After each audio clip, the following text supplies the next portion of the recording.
Hello and welcome to the latest episode of Rewired. Today we're joined by real rugby royalty, former Great Britain and Wales international, Jonathan Davies. Jiffy, how's it going? Yeah, good on you. All Yeah, good. not bad, thank you. Weird times, but there we are for everyone. As long as everyone's safe, that's the main thing. Exactly. Obviously, it's been 4 months of lockdown now. How's that been for you? Because I imagine right at the start of it would have been, in the thick of the Six Nations still. Well, it was weird because it was the week leading up to the Scotland Wales game, so everything was geared up. Cheltenham was in full flow, and then just gearing up for the Challenge Cup. Then for me for the rugby league, so that was basically my plans. They all came tumbling down on the Friday. They just called it off on the Friday a bit late, but in hindsight, the best decision. So, yeah, if they'd have said, there'd be 4 months lockdown, I think everyone would have gone a bit mad. But I suppose here we are 4 months later, and different things. Started off with painting fences and doing the garden, and luckily I had a bad back for a year and a half. I had kind of discs, degenerated discs, so I've been struggling walking, but seem to have cleared up. So I'm lucky. I lived down in Mumbles on the Gower Peninsula, so it was lovely walks, coastal walks. So we did a lot of walking, and I really got stuck into training again. So I've actually lost the stone in weight. Oh, well. And been smashing the gym 3 times a week. So like I got a watt bike, and I just do some with boys online. Yeah, so I was fit now. I'm fitter now than I've been for a while. So I kind of fill my time up, to be honest. Work-wise, it's been kind of zero. So, Okay. And my wife kind of runs a couple of care homes. Okay. So that's been a bit precarious, with staff and residents and deaths and illnesses. So it's funnily enough, I thought 4 months would be like hard work, but it has been great. But at least we've occupied our time, and we're still talking to each other. We haven't killed each other yet, so it's been all right. Yeah, very good point. I'll say just taking it right back to your early life. What are your kind of earliest rugby memories growing up? Just normal, I think, for everyone. Having then kind of lived in the northwest. I lived in Great Sankey, and I lived in a little time in what do you call it? Not just outside what's the name of the little village now? But it's all been done up. I forgot. It's just Stockton Heath. I went blank then. Yeah. I had a little time in Stockton Heath, but also some time in Widnes. So it's very similar to like growing up in the northwest. You pick your rugby union side or your rugby league side or your football side. You go about, and you work normal, and then you just start playing for the school and for the the local rugby club. And that's what it was like with me. I played for my for the school and for the village, and just enjoyed life. Cricket in the summer, 5-a-side football on the full-size pitch to keep you fit in the off-season. But it's just really like anyone else, trying to work out if you had any skill to take it further. Well, just on that, was there a point growing up where you thought, okay, I'm kind of half decent at this? I think it's odd because I'm not sure if it's the same up there, but I'm from a rural area. So when we play for district sides, only 3 sides. So when we play against the bigger sides, like the Cardiffs and the Swanseas and the Newports, they had about 20 odd sides, so we never had the ball. So that's all we did was play on the back foot and tackle a lot. So it's very difficult to get front ball and show you what you could do in one game. So I didn't have any international honours at any level growing up. But I just enjoyed playing for the local youth side, and I enjoyed training. I trained hard, and people are talking, something about him. But the more knockbacks you have, the harder you think it is. So I was just kind of thinking I'm going to play my playing days out in Trimsaran, my little village. And my dad, I played for him as well, and he started the youth team. So that's what I thought I was going to be. There a phone call, and at 20, 21, I had a call to go to Neath, and then all of a sudden you got to take a chance. Then that was it really. I thought, right, this is my chance. So, and then when you play against like current first class players or current internationals, you then know like maybe how good you are. Then that's when I realised that hey, I'm as good as these boys, if not better. So then you kind of the penny drops. I think you could be an international. Just obviously on the switch to rugby league from union in the late 80s, obviously rugby union was still an amateur sport back then. Was that kind of the biggest factor in the move to Widnes? It was odd because when I had my chance to play for Nice, like that first season, I'd absolutely killed it in training. I was like, this is not going to miss this opportunity. So I was like maybe the fittest I'd ever been. I was lightning quick, like worked on everything, and then I tore my cruciate ligaments, so I didn't play for 14 months. So eventually when I made it, it was odd because I still had a little bit of issues with it. And I went out to New Zealand to play for Wales, and I realised they were like semi-pro. They were like on a different playing level to us. When I realised that we weren't going to win anything in the Northern Hemisphere for a while, and with a burning desire to do well as I possibly can, I thought that maybe with Wales we couldn't do it. I was enjoying my club rugby with Netty, but there was a desire to do it on the international level, and so that was one thing that I don't think we'd win anything, and I don't think any Northern Hemisphere side would. And that's what happened. England didn't win it till 2003. So I thought, right, okay. And then the kind of the bit of security for my family. That was the other thing, because coming from Union to League, you were given some tax dispensation. So then they started talking to me. I spoke to Leeds. I spoke to St Helens. I actually spoke to Peter Hyam in a hotel near Cardiff Airport. So he tried to get me up there, but I didn't think it was right at the time. So I turned them down. And then eventually Widnes came, and maybe the time was right and the money was right. And I looked at their side and said, right, okay, my first thing is try and get into their side. They were a good thing. If I do that, I got a chance to make it over there. So it was an ambition to do well in my playing days, but also kind of that security for my family as well. Because I've always worked when I played rugby. All through my career, even when I was playing for Warrington and Widnes, I still worked as a part-time salesman. Okay, interesting. So when you make the switch, obviously it was kind of a big money move and a lot of hype around it as well. Was there a lot of pressure that came with that, and did you have any doubts that maybe this won't be as seamless as we think? Yeah, both really, like doubts and worries. I think I understood that it was a kind of a big move. I was captain of Wales at the time, and leaving Wales would have been treason. So that's what I got slaughtered in the press, and but I made my decision up, and then I went. So it was hard work down here, because there was lots of people saying, a lot of people saying good luck, but a lot of people saying, good with this, because it's like getting the opportunity to jump on the bandwagon. And then I didn't realise the pressure that I'd have up there, and the press were chasing me everywhere. It was a really, really tough time, because the glare then was on me to be successful, and I think the biggest story would have been for me to be a failure. So I worked hard in training, really, really worked hard in training. I tried to absorb everything like a sponge. I turned loads of things down, like, agents are coming in saying, "Oh, will you do this, only do that, or you model clothes for Top Man?" I'm thinking, hang on a minute, I got a target on my chest already. I don't want to be putting it up there. I just kept my head low, did my work.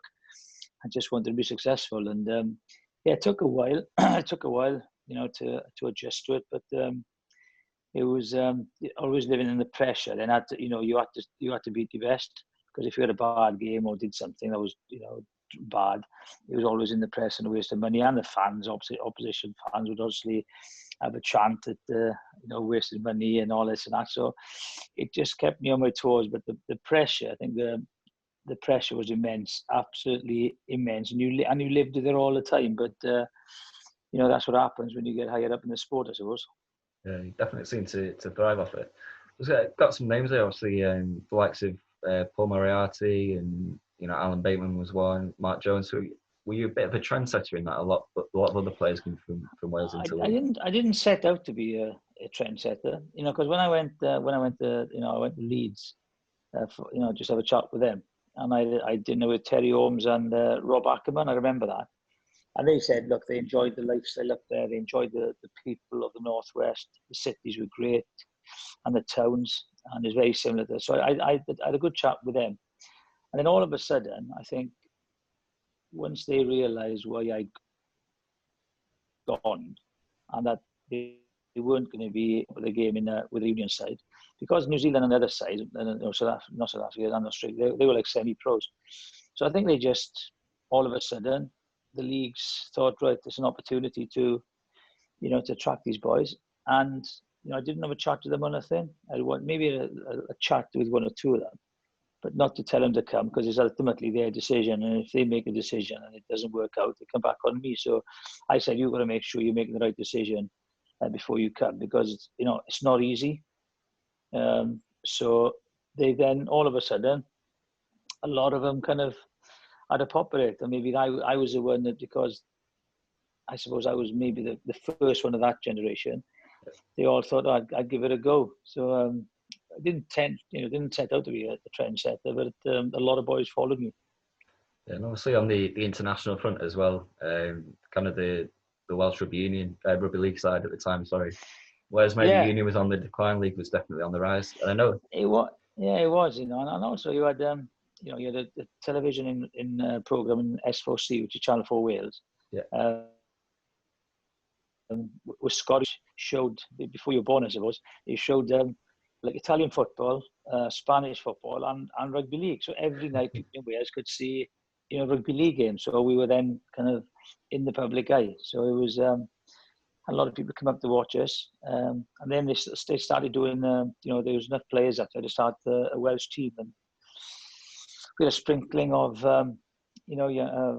English-based with tenuous Welsh connections, but you had Skerrit, Martin Hall, Cowie, then you had Richie Ayres, Iestyn, Kieran Cunningham was, so we had a really, really good side then, and it was hard work because we didn't have a lot of players, so we had to manage the squad all the time. But we loved getting together, and we loved playing together. So it was it was great to get and see the boys.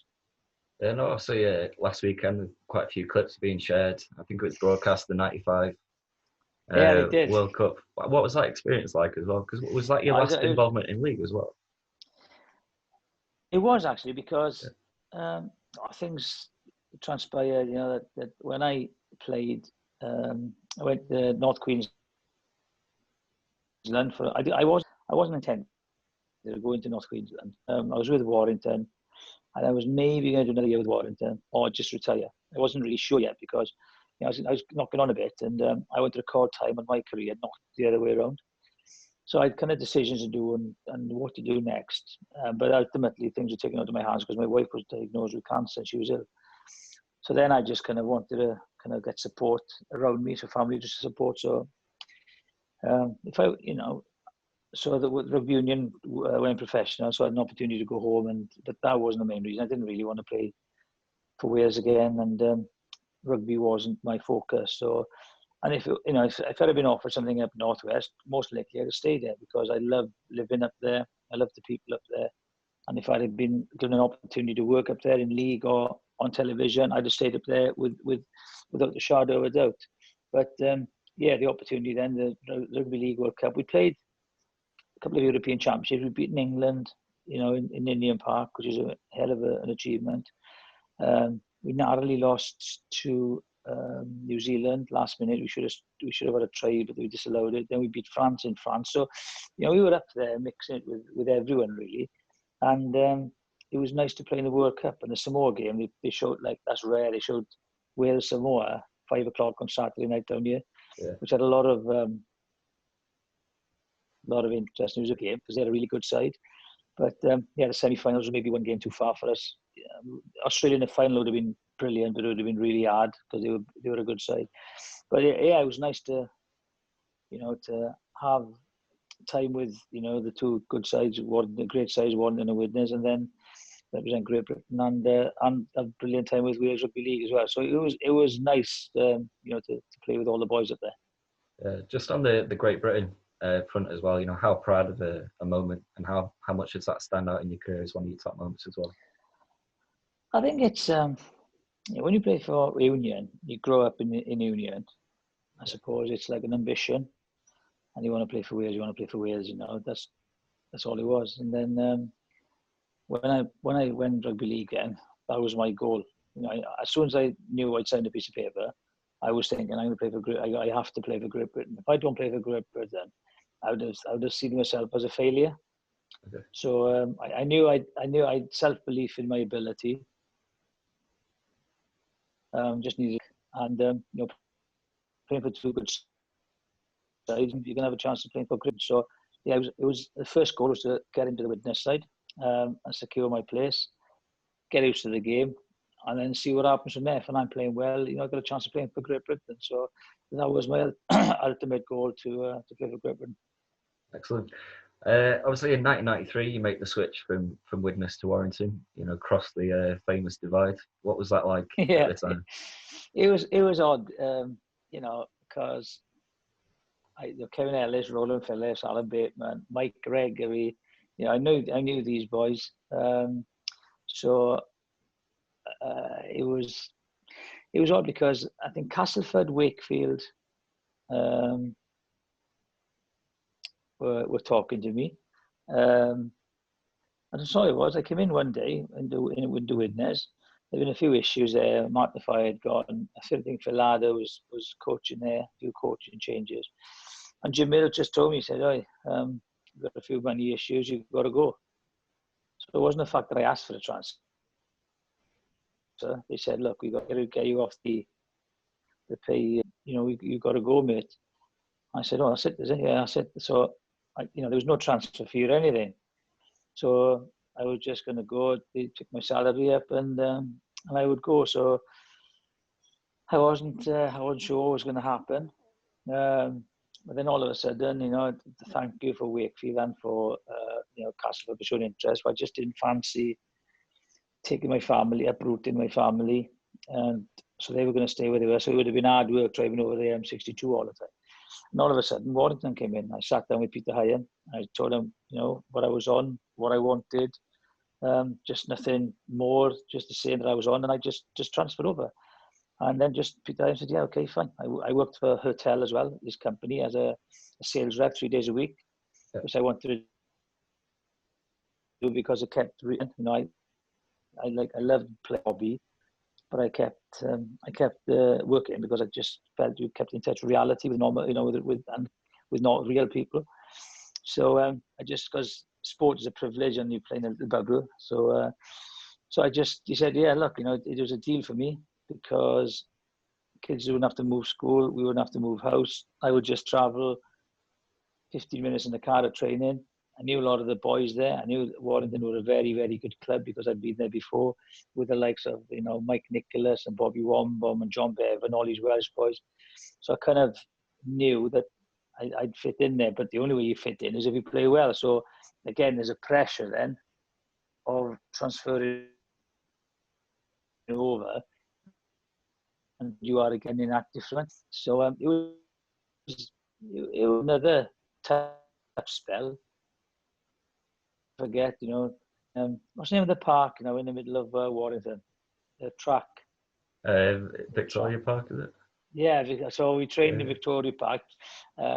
Dave Chadwick was running us ragged, and we trained in the pre-season. But it was, I really enjoyed a new challenge. I thought, right, okay, it's time to try and show your worth again. So I worked my socks off in pre-season. I'm a laugh for the boys, and I fitted in straight away. And I loved. And once I was there, getting. I love playing in Wilderspool as well because you got to adjust to the small. It seemed smaller.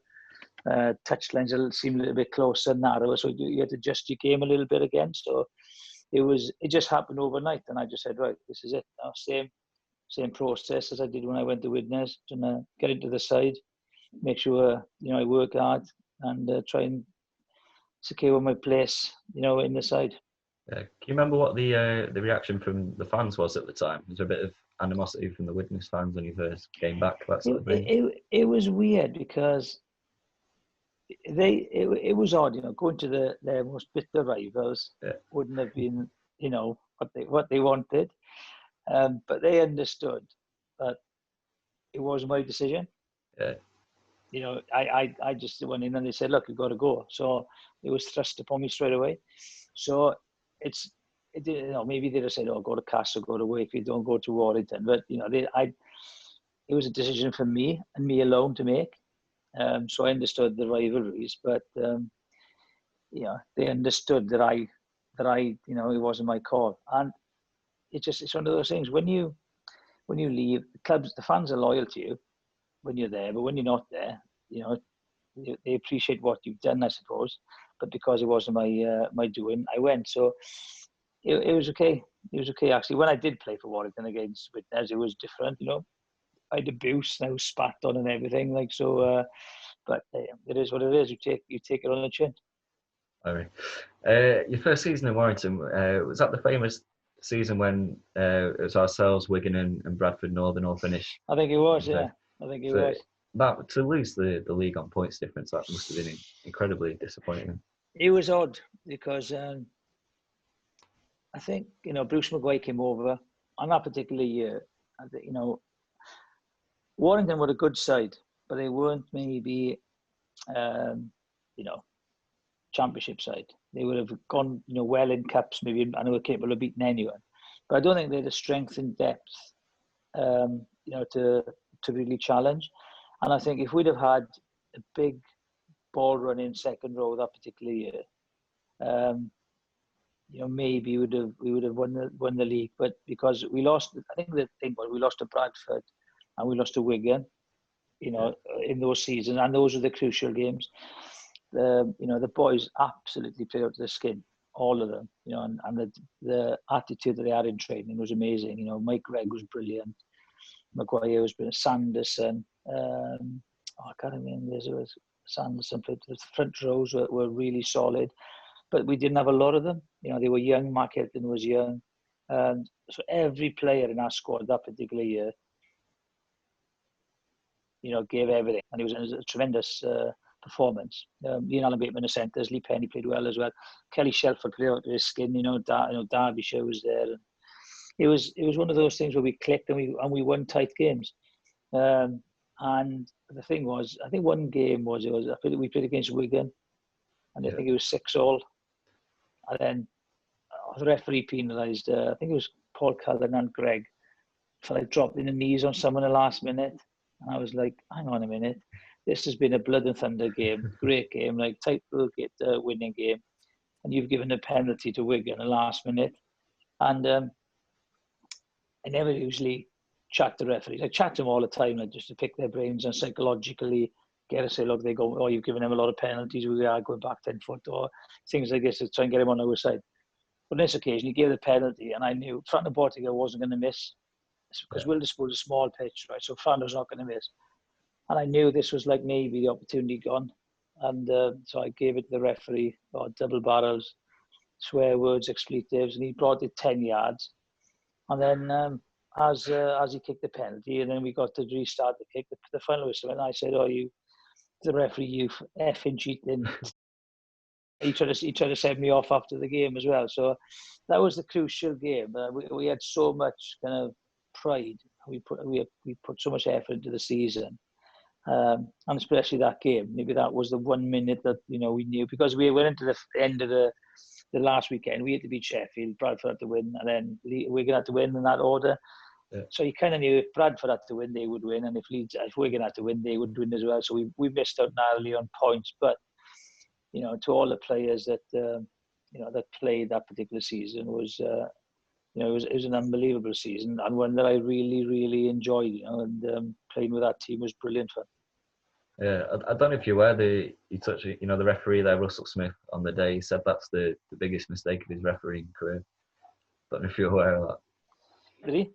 He said that? Yeah. So is it? There we go.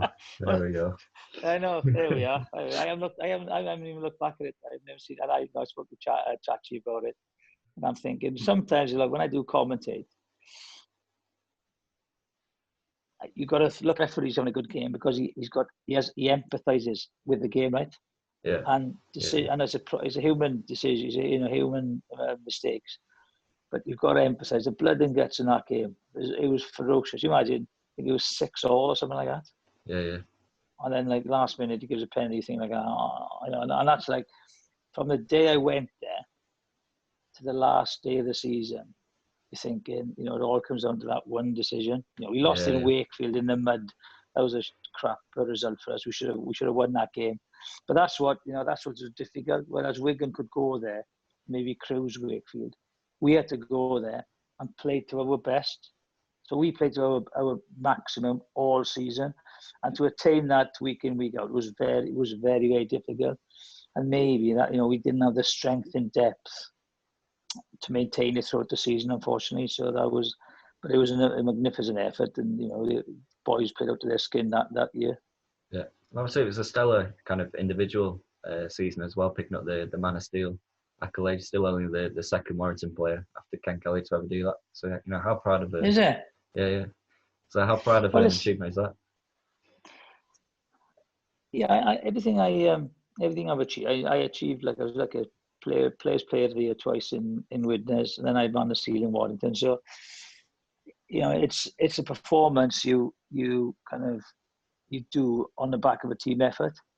So ultimately it was I had the awards, but it was a part of a team effort.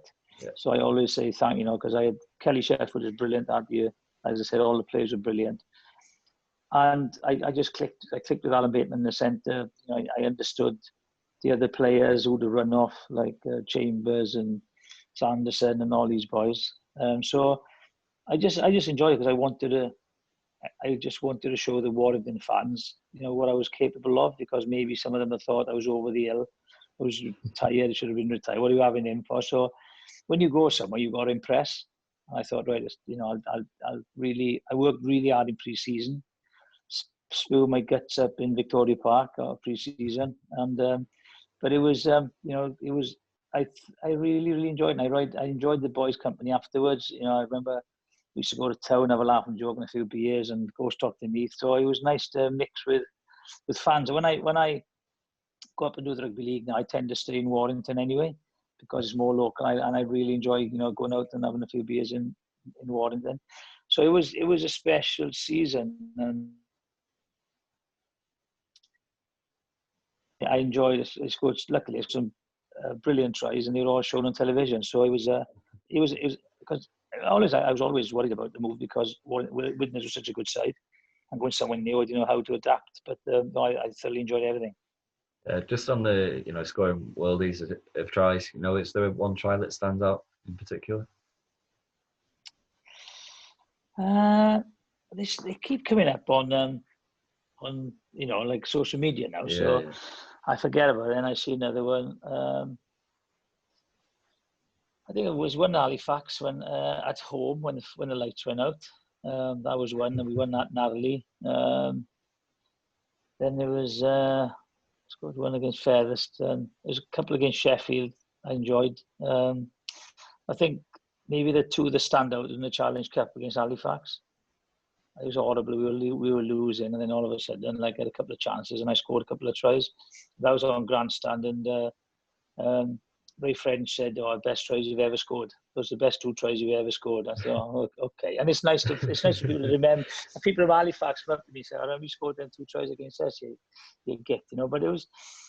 I remember I hit the drop goal against Leeds from the halfway line in one of the last games of the season, which I enjoyed because they're Alan Tate and Richie Ayres playing for them. So yeah. It was nice to always nice to beat Leeds because they're such a big club. But no, it was lucky. We scored. I was lucky to score. I was one had just come up on against Hull as well, where I stepped inside Dixon, I think, the hooker. So I was very lucky. I had good ball, a good space, and I scored some nice tries, which is always nice to look back on.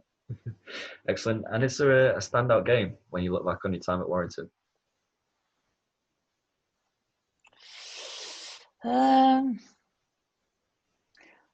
I think, unfortunately, the Wigan one, we lost that one. If we win that one, all of a sudden, I think we'd have gone on to win the championship. So, yeah. thank you, Russell Smith, for that decision. Maybe that's the one that sticks out. Playing Widnes at home, because it was always big playing for Widnes. But I think if one sticks out, it is the Halifax game, because Challenge Cup, and unfortunately we didn't perform well. But always I can't remember what my first game was for Warrington. I think it was in Wakefield. I wouldn't know. I can't remember. So that was always special, trying to perform, your home game. So there was so many of them, and I really enjoyed it. So it was I had a good time in Warrington. Really enjoyed it. The club was good to me. Yeah, excellent. And obviously, I know you've touched on it previously. Playing at Wilderspool, was it one of those grounds that you hated as an opponent, but you loved it as your home ground? I think you got to just. I think because it's so tight and it feels smaller. I think it is smaller, so the atmosphere is really, really intense, and it's a bit eerie as well, because it was the nightclub on the far side. Yeah, with snookers. Yeah, snookers. So that it was just really odd sometimes. And going away there, change rooms were that particularly big, and you're coming up the steps and the noise just hits you. So I always enjoyed, the intensity of an away game. And I enjoyed the noise that the Wilderspool fans made when I was an away player. So because every time you go away and you get a boost and everything, you just tend to think, okay, brilliant. They're scared of me. Scared of something I can do. So, but when I went to play there, then I really enjoyed it, because we train. I always wanted to train on the field before the game.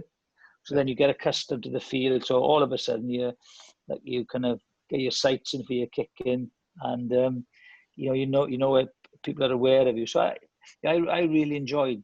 I actually really enjoyed playing the Wilderspool. I tell you what though, I look at the grounds now when I commentate, and when you walk on like Halliwell Jones and St Helens pitches, we used to go there in the winter and it's full of shit and mud, right? and I know these boys are running out. I'd love to play on those pitches now. Those pitches would have absolutely suited me, and to play in the summer as well would have suited me. So, but hey, it is what it is, and I really enjoy playing in those grounds. Yeah, definitely. Obviously, you're one of the most famous players for kind of crossing that Widnes-Warrington divide, which we've touched on. When Super League came about in '96, it was obviously murmured in '95, the year before, that Warrington and Widnes could merge to become Cheshire. And I believe it was at a Good Friday game, the fans had a sitting on the pitch at half time. Do you remember that game? I can't remember the sitting, because I was like, I was like in the change rooms. But yeah. Things happen in Super League, and it's purely driven by by money, and ultimately people try and merge teams because they don't want to get rid of teams, but basically that's what you're doing anyway. And I do look at it, and Cheshire would have been a very nice prospect, I suppose, if they had to, with a big support base and two really loyal rugby fans, the Warden and the Widnes fans. But ultimately, it's never going to happen, because you lose that kind of identity, and they're both different sets of fans. So I'm glad it never happened, although they're very close. St Helens is up the road, Leeds up the road, Salford's not too far away, and you got Leeds and Bradford and Cass. They're all the same. So where do you finish? Maybe I'd say, look, get a Cumbrian side in the Super League, but then again, you would Workington White, merge? I don't think they would for some reason, which is a shame. But no, I was things were going to happen, but I'm glad it stayed, as it is. And there's always people talking about, do you need to make the Super League bigger? Do you need to make it smaller? That's all you need to do. Is, I think the main aim of the rugby league is to make sure that the standard is good, and it's trying to keep it equal. And you look at Warrington now. If Simon Moran was around when I was around, maybe there'd have been a few more signings. When I went there as well, because what he's done has been unbelievable, and you see the caliber of player that Warrington have had over the years. It's not the kind of so when you think of when money comes into sport, look at football. Real Madrid, Barcelona, Man City.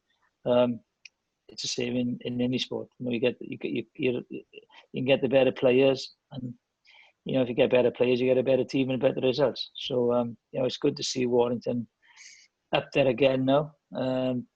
Fighting for trophies, and I've enjoyed witnessing Widnes getting back in the Super League, but now they've bounced back.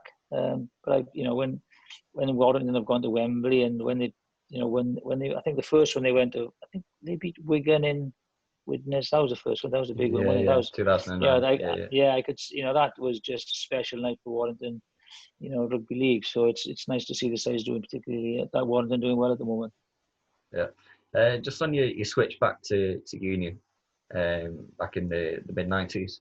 There's a famous quote at the time where you said, "It's the first time I've been called for 7 years." Is that true? That quote? Did you say that? Yeah, a little bit. I think it's just a different game, and you're gonna want the ball in rugby league. You have the opportunity to call it quick and overriding call, and I get the ball when I wanted to. So rugby union is more dependent on your forwards. So the forwards are rucking them all in and lineups, and they get on with their own games. But people always ask me, which one's the better? They're both brilliant games, and I've been lucky to play in both. But when I went back, it was difficult to adjust again technically, and I played in the centre, so they would use me as a decoy. So I just said there's a laugh, I just said there's a joke, and if someone quoted me and printed it, and that's all I get now. So it was difficult adjusting back because I was like 34 going back. I was like limp on one leg, and so it was hard work, It was hard work, but it's one of those things that happens, and you accept it. And like I said, I was thinking of retiring after maybe 1 or 2 years of Warrington, but things opened up and things were different. But priorities changed then. It was, I had to kind of get back to Wales, and I thank Cardiff for giving me the opportunity to come back. Also, many players over the years have switched between the two codes, and obviously Luther Burrell at Warrington coming from Union last year. Do you think it's kind of a bigger challenge, maybe even a completely different kind of concept in 2020 than it was in the late 80s, 90s? That's a good question, Alice. I think it's hard anytime you do it. Yeah. It's definitely, I'd love to play now. Like I said, playing for Warrington and Widnes now, with the pitches as they are in the summer, it would have suited me, a lot better than maybe playing in the winter. So that's definitely an advantage. Training facilities are better, they're 100% professionals. But I think the changes, you've got to cope with a change as soon as you can. And the union and league are totally different. Yeah. Your instincts are different. Players are in different positions. They run different angles. So it's how you adapt very quickly, and how you adapt to your players, understanding like who to follow, who not to follow. What angles you can run off certain players. Do they know you're coming up, and work a combination with them. So, it's the one asset that I had was pace, and I utilised my pace.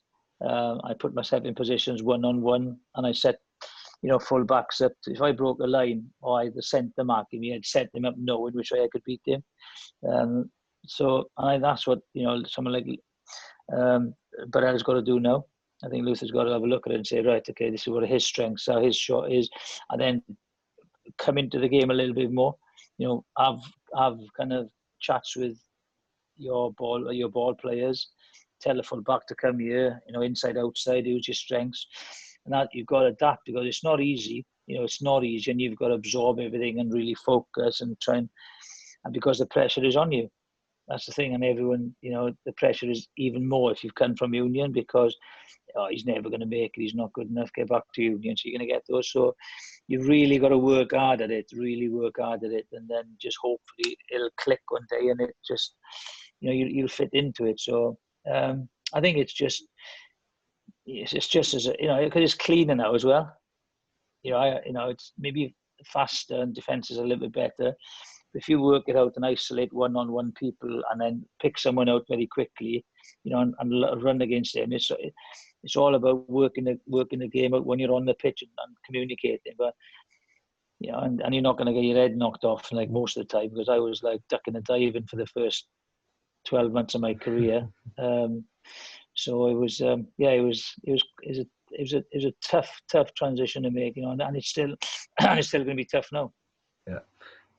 Also, another transition once you retired was into punditry. Obviously, you still do your work with the BBC Challenge Cup, Six Nations coverage as well. Was that something you always thought you'd do, go into the media side, or how did you get into it? No, nothing was planned.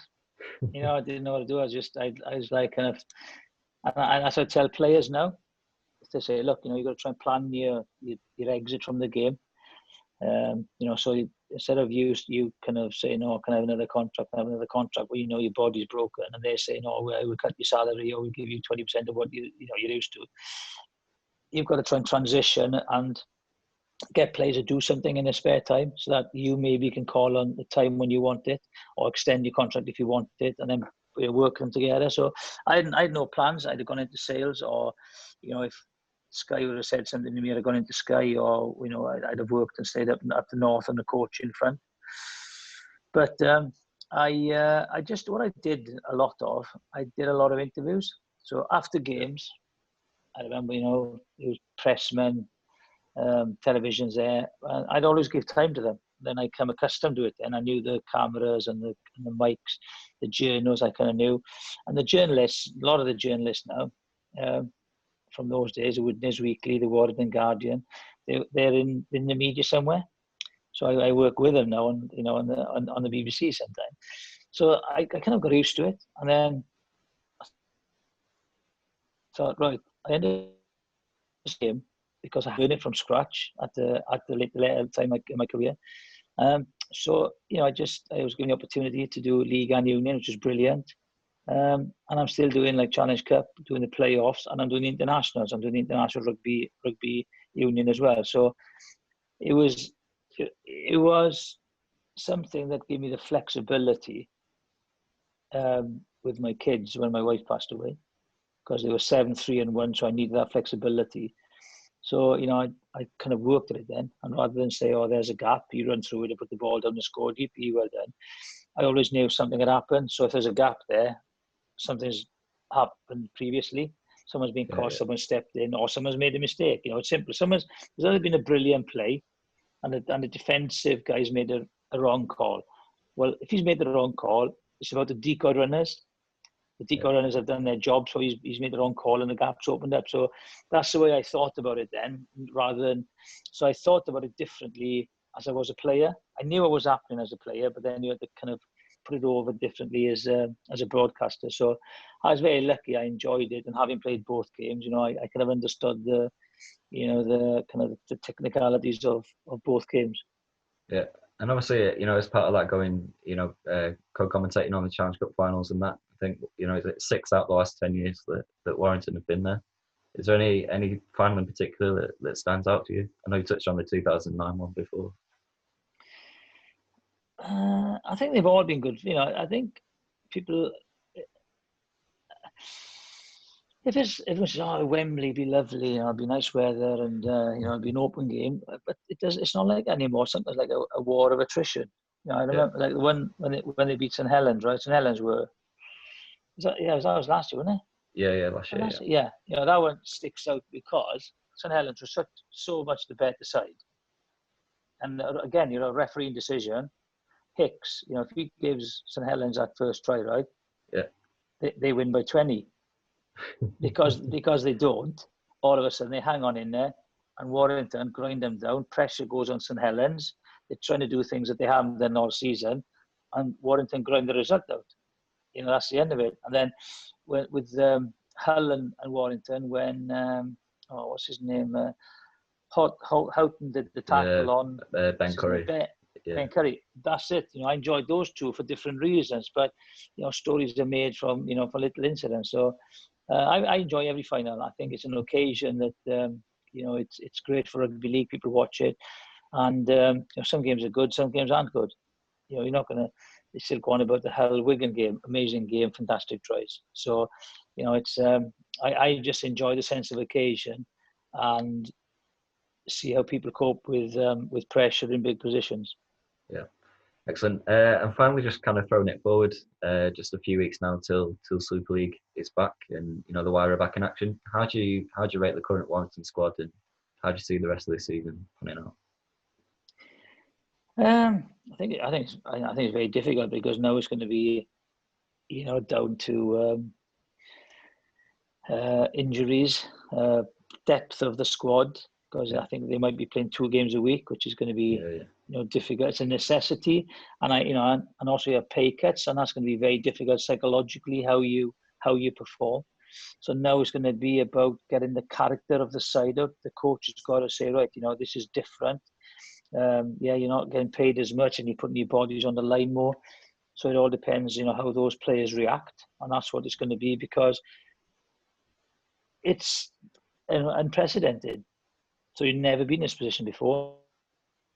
So it's how you it's very similar when you go on a tour. You're in places like Papua New Guinea, New Zealand, Australia. Some players are brilliant, and they're like, okay, I'll take it on. Some players we expect to be brilliant, go home, and they're homesick. So I think it's getting the best of the players, understanding the situation that everyone's in. They'll be going, oh, I don't want a pay cut. Yeah, but fans have paid for a season ticket. They have not a season ticket. So, it is what it is, and you've got to accept it, and hopefully start fresh next year. So I think they've got to work. I do think that they've got to work on their cutting edge. Warrington, I think they've had opportunities, but the midfield and haven't done as well as I hope they had. They need a little bit more cutting edge behind, and they can make sure that they take more opportunities out wide when it happens. I think that's key for Warrington. They're good enough to beat anyone, but when the opportunities come, they may be not as flash as the same backs or the backs, and that's what they've got to do. They've got to make sure that when the opportunities come, they've got to score them, because it's going to get tighter and tighter and tighter and tighter, and opportunities are going to come. So you've got to make sure you turn those opportunities into points. Excellent. Sweet. Jeffrey, thank you so much for your time. Really fascinating insight. Yeah, Thank you very I've much. enjoyed it. It's it was great spending my time up there. Still, when I come back, I still enjoy it. I had a good time for both sides. When you think back, like when you have Mike Gregory, Greg Mackey, Paul Derbyshire, like not with us. You've got to thank your lucky stars that we are, and you appreciate the time that you had when you were playing. So thank you for the witness fans. Thank you for the Warrington for making it not always a pleasant ride, but it was a great experience being up there for me and my family. Excellent. Jeffrey, thank you very much for your time today with this. Thank you. Cheers, right.